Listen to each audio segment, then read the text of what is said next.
Many of you who've been watching my channel for these past few years are familiar with me due to my love of trains and the many videos I've posted of them. My father and I shared the hobby of model railroading and trains, but we did not share the hobby of working on cars, which is one of his passions. When my father was a teenager and living in California, he acquired a 1937 Ford, which he hot rodded and loved dearly.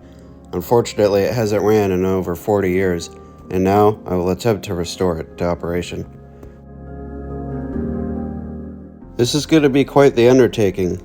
Just me and my uncle, minimal experience, minimal money, minimal resources. So I hope you enjoy the ride and we'll see where it takes us. Till we see each other again, I'll see you next time.